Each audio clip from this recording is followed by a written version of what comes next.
States forces in ground operations against Islamic extremists in Iraq if airstrikes proved insufficient, opening the door to a riskier, more expansive American combat role than the president has publicly outlined. General Martin E. Dempsey, the chairman of the Joint Chiefs of Staff, told the Senate Armed Services Committee that while he was confident that an American-led coalition would defeat the Islamic State, he would not foreclose the possibility of asking Mr. Obama to send American troops to fight the militants on the ground, something Mr. Obama has ruled out. My view at this point is that this coalition is the appropriate way forward. I believe that will prove true, General Dempsey said. But if it fails to be true, and if there are threats to the United States, then of course, would go back to the president and make a recommendation that may include the use of U.S. military ground forces. General Dempsey acknowledged that this would run counter to the president's policy, but he said, "He has told me as well to come back to him on a case-by-case basis." The general's statement lays bare the challenge the president will face in selling an expanded military campaign to a war-weary American public. Mr. Obama, seeking to allay fears of another Iraq war, has promised that American ground troops will not be involved in fighting the Islamic State, also known as ISIS or ISIL. In a sign of the administration's mixed message, the president pointedly did not call it a war, while his advisors later did. But the realities of a prolonged campaign, General Dempsey said, could make such a hands-off approach untenable, particularly if the battle against the militants moves into densely populated cities where airstrikes are less effective and the chances of civilian casualties are much higher. His candid testimony, hours before a divided House of Representatives began debating whether to approve Mr. Obama's request for authority to arm the Syrian rebels, drew expressions of concern from anti-war groups and could further complicate the political dynamic for the president.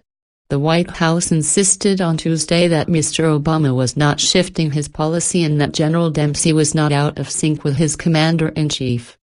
It's the responsibility of the president's military advisors to plan and consider all the wide range of contingencies, the White House press secretary, Josh Earnest, said to reporters. It's also the responsibility of the commander-in-chief to set out a clear policy. On Wednesday, Mr. Obama is scheduled to get a briefing from his military commanders at the Pentagon's Central Command headquarters in Tampa, Florida. The rare visit is described by White House officials as part of his effort to mobilize public support for the mission.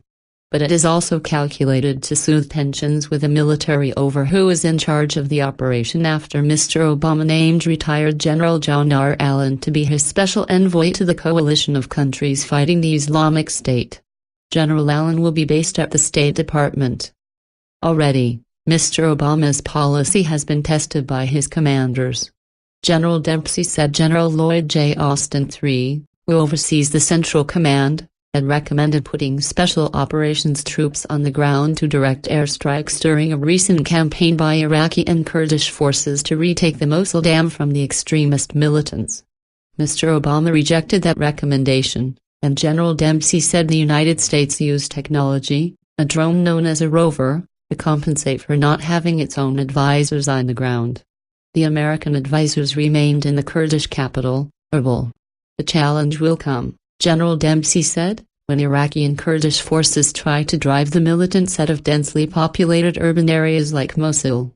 In those cases, General Dempsey said, he might recommend deploying Special Operations troops to provide what he called close combat advising, essentially working alongside Iraqi commanders in the field and helping them direct their troops to targets.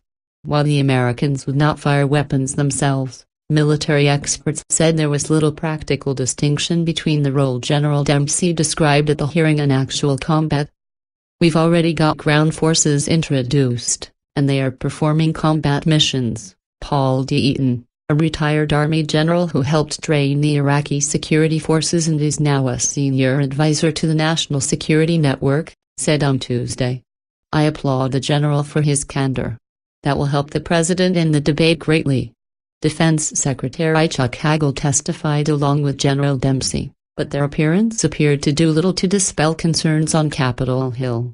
They said the campaign would include the training and equipping of 5,000 Syrian fighters and the involvement of more than 40 coalition nations, including 30 that have pledged military support.